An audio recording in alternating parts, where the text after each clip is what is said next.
Yan, pak! Post! Isang mapagpalang araw mga kasaulo. Kumusta po kayo? Kumusta po ang lahat? Ayan, pagkatapos natin magsumba, kakain tayo. Ha? Char! Wala tayong tinda po ngayon, Webes. May 1, Happy Labor Day po. Sa mga manggagawang Pilipino. Hanggang Saturday po, hindi po tayo magtinda. Bale, Sunday na lang po tayo magtitinda. So, ayan, magluluto po muna tayo habang nagpapakulo po si asawa ng pangkape niya. Ito po, naglalaga na po ako ng patatas para sa ating mashed potato. Mag-pork steak po tayo. Sabi ko parang, dahil di natin carry yung beef steak, pork steak na lang po. Yung nabibili sa option. Ayan. Gawa muna ng kape si asawa.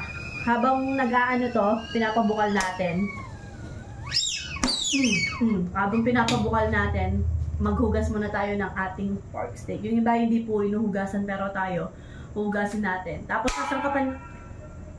sasangkapan lang natin siya ng salt and pepper. Tapos ginisa mix, of course. Yung pampalasa natin, ginisa mix. Tapos mamaya po, pakita natin kung paano natin siya lutuin. So, ayan po no mga kasaulo. Habang pinapakuluan po natin itong ating mga patatas para sa ating mashed potato, sasangkapan na po natin yung ating pork steak. Salt and pepper, tas ginisa lang po yung ilalagay natin. Huwag nating, yung sakto lang. Depende po sa panlasa nyo.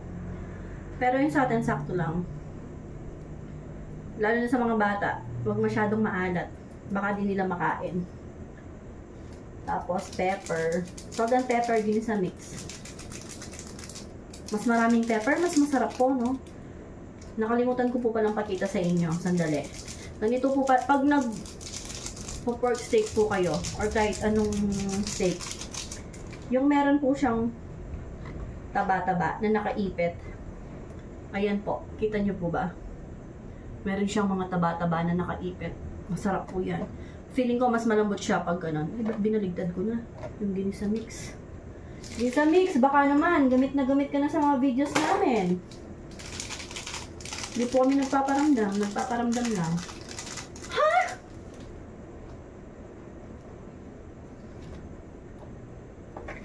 Apat po to kasi apat tayo.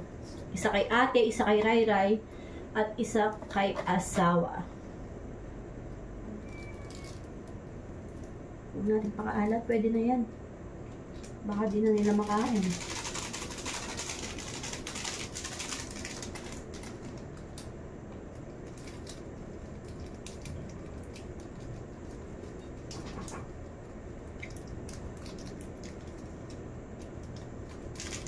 Dagdagan ko po ng pepper.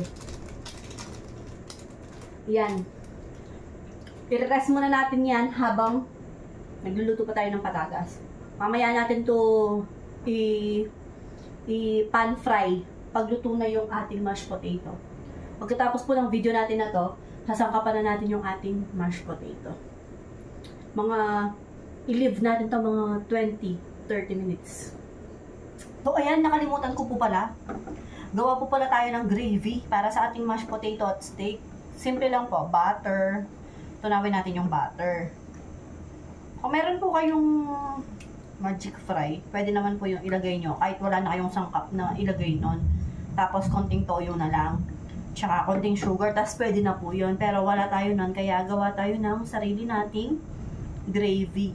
Ayan, maglagay lang tayo ng konting harina. Gusto pala nila malapot. Ayan, konting harina. Dagdagan natin yung harina natin.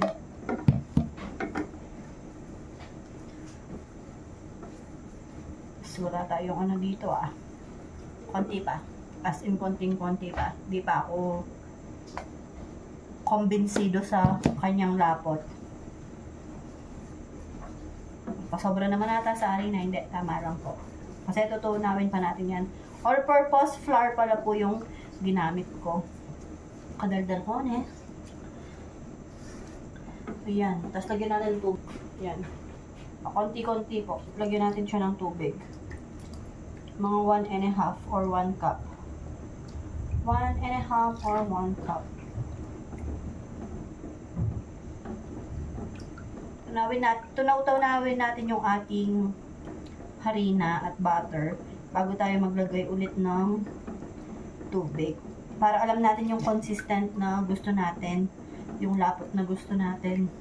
Parang mas okay yung Tagalog ko pag ganito kesa dun sa nagbo-voice over ako. Ha? Pareho lang, girl. Daldal ko po, no? Pero sa personal, hindi man po. Nakikinig lang ako sa mga nagkukwento. Dagdagan pa natin yan. Parang 1 cup lang eh. Dagdag na lang po tayo ng tubig pag kulang. Ayoko kasi ng ano, masarap yung malapot. Tapos ganito po yung sangkap niya. Toyo. Depende po sa kung anong gusto nyong kulay. Gusto nyo ng dark or what. Wala tayong cubes. Chicken cubes or pork cubes or beef cubes. Kung ano pong gusto nyong ilagay nyo po. Pero tayo wala. Kaya ayan na lang. Maglagay na lang tayo ng garlic powder tsaka ginisa. Masarap na yon.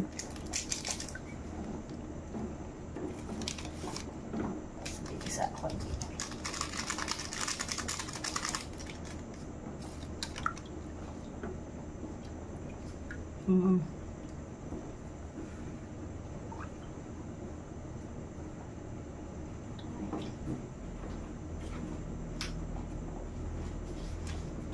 Konting sugar.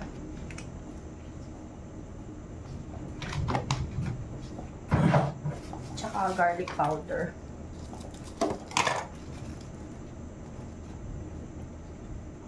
Pwede na po yan. Palaputin na lang natin. Kung nakukulangan kayo sa alat, lagyan nyo ng asin. Pero pag maglalagay po kayo ng mga cubes, chicken cubes, beef cubes, pork cubes, huwag na po kayo maglagay ng asin kasi maalat na po yun. Ito yung sinasabi ko. Kung kailangan magdagdag ng tubig, magdagdag po tayo ng tubig. As halimbawa, nawala yung kulay na ganyan, lagay kayo ng toyo. Pero huwag pong marami. Ayan, kailangan pa siya ng tubig. Masarap din po, meron siyang mushroom. Kaso wala tayong mushroom, kaya okay na to. Kung ano lang yung meron tayo dito sa bahay.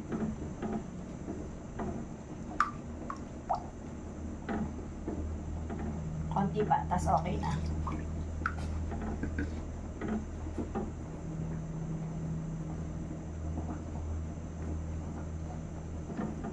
Yung kulay niya, gusto ko na yung kulay niya. Tapos tikman natin.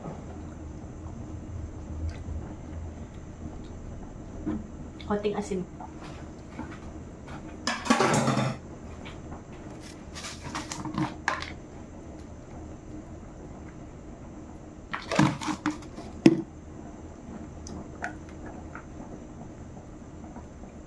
Yan, pakuloan na lang natin. Tapos okay na po yan. So, ayan, na-drain na po natin to. Mabilis ilagay natin yung butter para sabay siya sa pag-melt. Kasi mainit po, magme-melt yung butter. Kasi galing siya sa ref.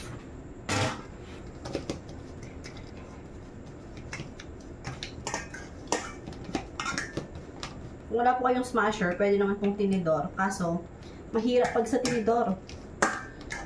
Tapos maglagay tayo ng tansyahan lang po kasi yung alam ko eh. Hindi po ako nagsusukat. Maglagay tayo ng evaporated milk or fresh milk. Kung ano po yung gusto nyo. Kung ano yung para sa akin to, ayun. Yung gusto ko. Tapos, paminta. Madaming paminta. Saktong asin. Tapos, garlic powder. Ay! Okay na yan.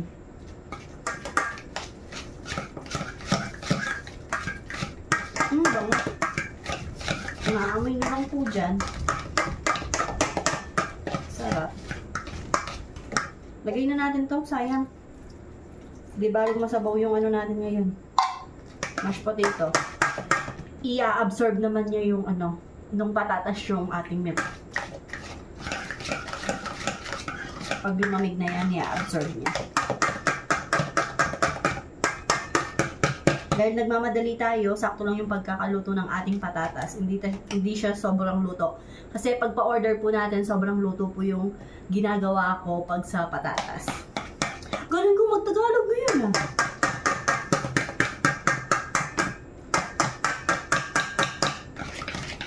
Sobrang basa. Sobrang basa na ano natin.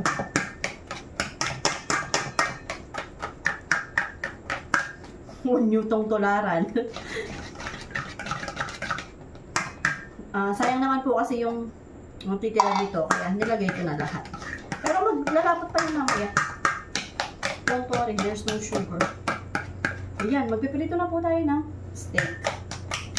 So, ayan, no? Sa pagprito po, mga kasawlo, hindi po ako expertise.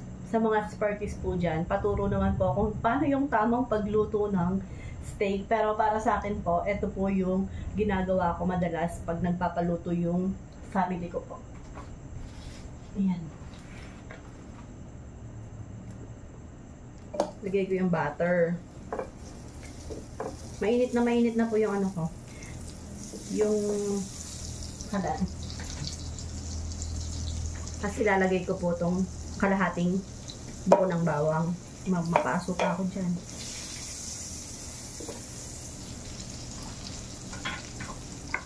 Tapos, dahil wala po tayong fresh rosemary, dry po yung ilalagay natin.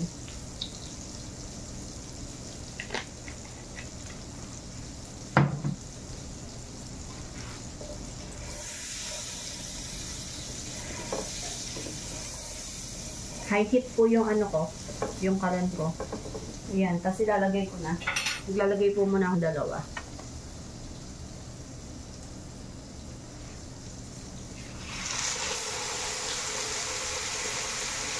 Okay.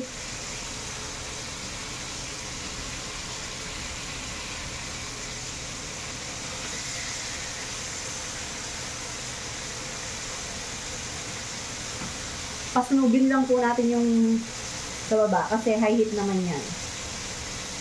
Malambot na part po to eh. Alam ko ano, kung di sila nagbago ng produkto. Ayan, kung feeling yung sunog na po, balik ko yun. Kutob-kutob lang po. Naiwan ko kasi, inasikaso ko yung mashed potato sa ating plato. Ay, ang ganda ng pagkakaluto. Ang sarap po. Tignan nyo. Naitututok ko po. Wait lang.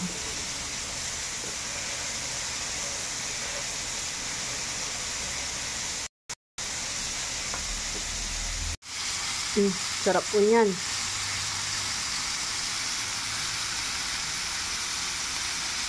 Medium well. Ha? Ayan po yung ating porky steak. Kain po tayo mga kasawlo.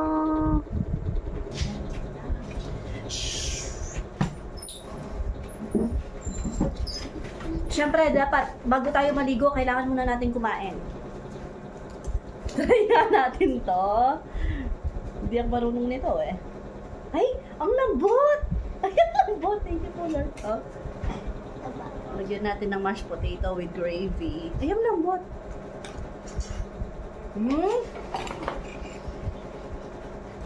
Lambot. Babae na. Lambot. Tapos tutawagin na. Yung may taba talaga, malambot. Saan mo nasi kung umuha mo? Sige, ay ba?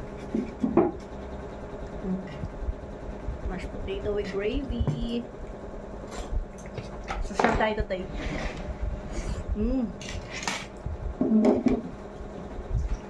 Dahil Pilipino tayo, magkakain daw si asawa. Naka-steak tayo tapos saan ito nalagay ako? Daan mo kanina. Sarap. Nyaman right? Na? Sarap daw. Hindi ko pa na-experience kumain ng steak sa mga ano. sa mga resto. Baka naman!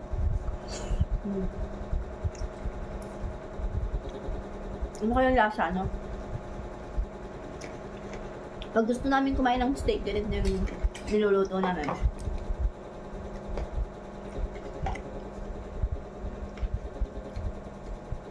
Mas bet kasi namin yung ano ni Samji. Tignan nyo, yung mashed potato hindi man siya runny. Hindi masyadong runny.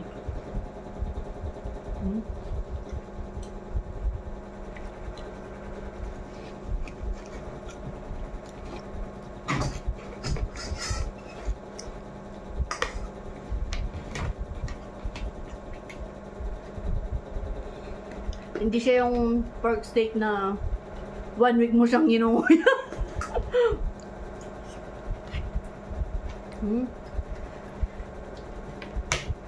So, ayan po mga kasaulo. Enjoy muna namin yung pagkain namin. God bless us all po. Bye!